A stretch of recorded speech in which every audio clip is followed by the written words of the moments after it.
Welcome to Intuition is our next stage of evolution. This is video 2 from Transformational Wisdom Institute. I'm Dr. Susan Sophia James. This is a brief recap of video 1. I covered the pro and con list and how this is based on making a rational decision using an either-or method of evaluating a situation.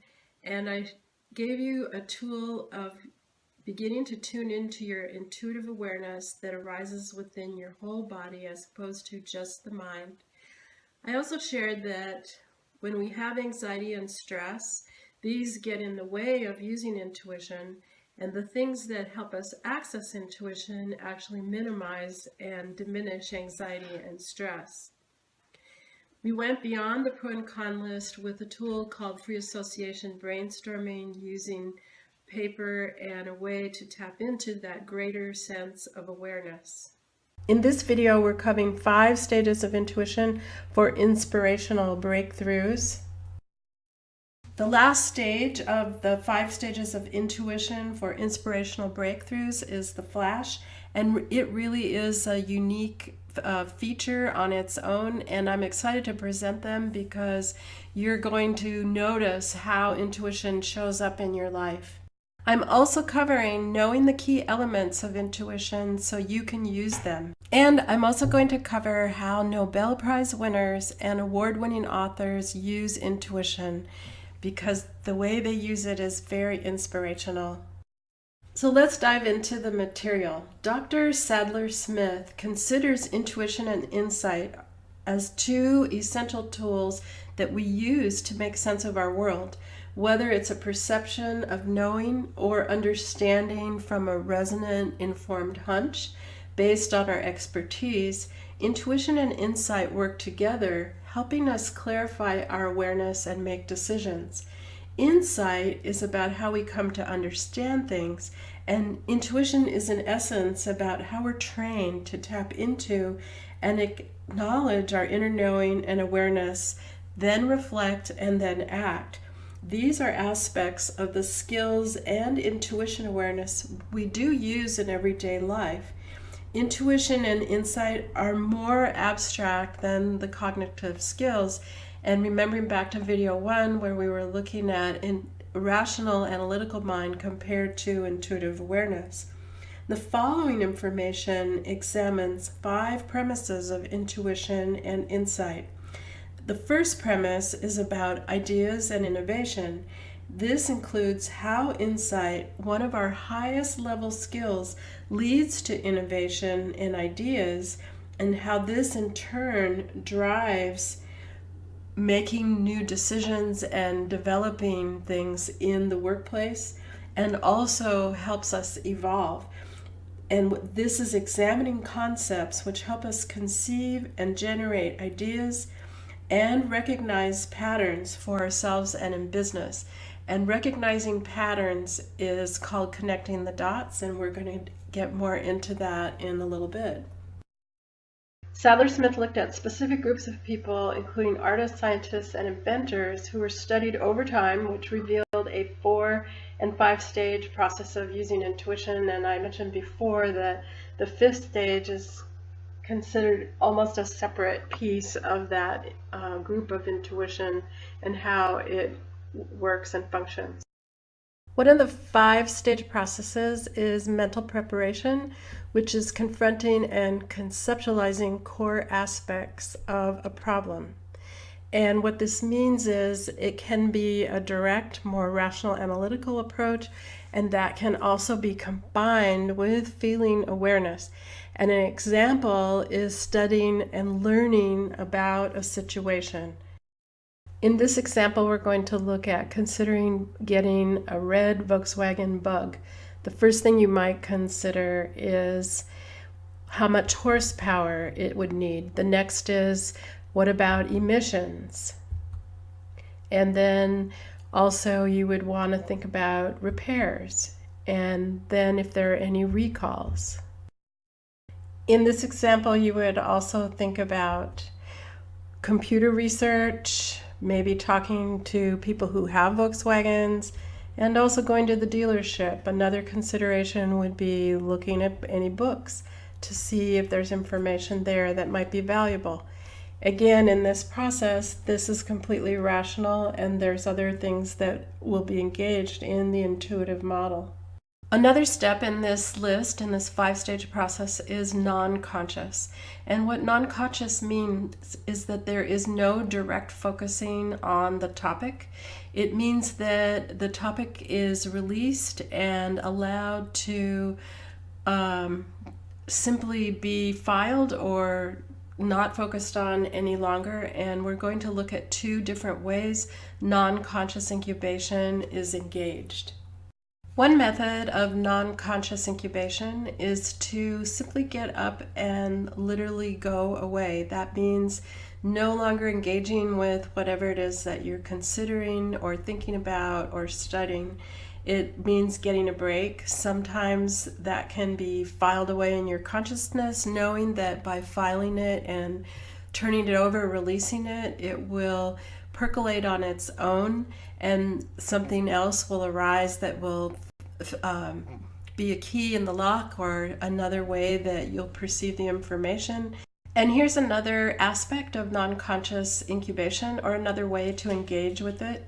In this method, non-conscious incubation means that there are specific activities that the person is involved in that they know help them shift their awareness and their physiology, meaning that their heart rate, their brain waves, and their respiration changes in a positive way. So as those 3 systems become in sync and relax, that is another method of non-conscious incubation. It can also be used when there's stress or frustration to know which particular tools are useful to just shift into, to access that non-conscious incubation. The next part of the process of intuition is illumination. And illumination is that moment of insight, like aha, where all the pieces kind of come together, where you have that moment of awareness, or eureka. A penetrating and unexpected insight presents a satisfactory solution to the situation or problem. The next stage on the list is verification, and that happens when there's an inner sense of verification. It could be an outside comment from someone that's completely seems random, synchronistic moments or moment that feels like a verification, or collaborating circumstances that support your direction. And the final stage is called the flash. I said that the flash was somewhat of a separate stage, and the reason for that is that it's a feeling that something's coming. So it's not eureka or aha, but it's a positive feeling that's a flash of awareness that something positive is coming or going to come, and you're on the right path, you're going in the right direction, a breakthrough's going to happen, and it's just this feeling of very positive energy. So here's the diagram of the process that we just discussed. It's the 5-stage model that includes the flash: mental preparation, non-conscious incubation, illumination, verification, and the flash. And as you notice, each arrow links to the next one. This is presented in a very linear model. However, here is showing you the model with all the pink and yellow and red arrows, how this is a fluid model, really. So there can be a flash that you feel something positive's coming, can be completely unrelated to mental preparation, non-conscious incubation, illumination, or verification. These can happen in all different orders, in different ways. Sometimes people have an illumination through a nighttime dream or a conversation with someone, and then there can be verification later. Lots of ways you can see by the arrows that go up and down that this is a very fluid model. A component of that 5-stage model of intuition, mental preparation, verification, illumination, non-conscious incubation, and the flash is connecting the dots. I referred to it earlier, and what that means is that with certain awareness, there is a connection of circumstances that occurs that would not ordinarily be connected or sensed unless intuition was engaged. So connecting the dots is a very important feature of intuition and is especially used by people who are experts in certain fields. And we'll talk more about that in a little bit. Here's what we know about intuition, inspiration, and innovation. They break through the thinking barrier. The thinking can't get us to inspiration and innovation. Doesn't work. And it is a very positive experience, and almost thinking can be like that brick wall. And now we're moving to knowing the key elements of intuition so you can use them. And one of the important aspects of intuition is the power of now. And what that means is there's a great power in being present in the moment. And being present in the moment is part of being mindful of where you are in relation to everything and how you feel and your sense of yourself in that moment, instead of projecting or reacting or future tripping or thinking about the past. So the process of staying present in the moment is the power of now, which means that we're staying aware and attuned to our feeling awareness, which is our intuition. Continuing on from video 1 with another tool for you to use that helps to develop your intuition and helps you access that state more readily, and also knowing that intuition is a key part of our human awareness and being, and that we have to relearn and reconnect to it so that we can really draw upon all the vastness that it has to offer. We know that meditation is beneficial from a lot of research on almost all, if not all, physical and mental health diagnosis.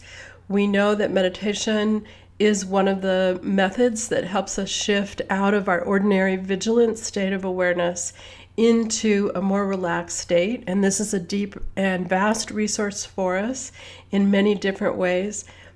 This is part of our evolution, is bringing in many other ways of consciousness so that we can apply these tools to our development. So meditation helps us simultaneously shift into harmonious brainwave heart rate and respiration breathing. And there, in this image, this is showing you just one method of meditation. So connecting to the image that we saw just a moment ago about breaking through the thinking barrier, we know that sometimes we can think too hard, and looking for solutions to difficult problems as well as great ideas rarely, if never, turn up on demand. We also focus too long, worry, or have repeated thoughts that bring no solution. It's like that definition of crazy, repeating the same thoughts, thinking we'll get a different answer because we're not taught other approaches to resolution. Our culture has trained us to stay in one level of consciousness and perceiving.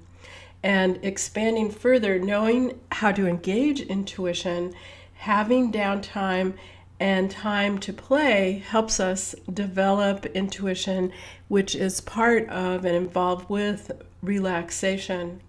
Plus, staying present in the moment is critical to our wellness, and staying present means staying aware of our feeling awareness. Because of the epidemic of depression, anxiety, obsessive thinking, and negative thoughts are part of linear rational thinking. And that's a certain brainwave state, it's a certain state of vigilance. Using meditation and being mindful are other tools that assist us with observing so that we begin to learn we don't have to take ownership of the thoughts in our head. We can observe them. And when over time, we overthink, we get in the way of ourselves. And this is again retraining or relearning.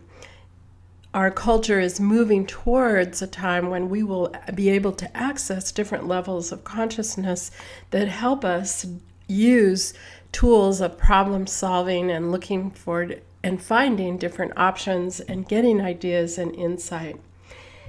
This causes us, if we don't use those tools, to be shut off from our awareness and keeps us in a state of worry, continuous thoughts, and disconnection.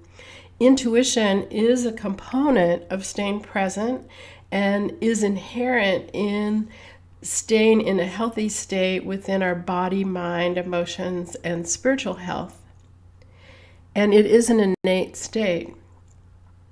And although we may be relearning to connect to our intuition, it is an ancient practice and more ancient than our rational thinking. And remembering back to video 1, where there was a comparison between rational thought and intuitive awareness. Adding more to the concept of meditation, we know that there are many activities that engage the change in our breath, our heart rate, and our respiration, and our brain waves at the same time, and that it isn't just the idea of sitting in a chair in an austere setting doing meditation. We know that there are many kinds of movement, which could be sacred movement, sacred dance, Tai Chi, Qigong, also using a labyrinth.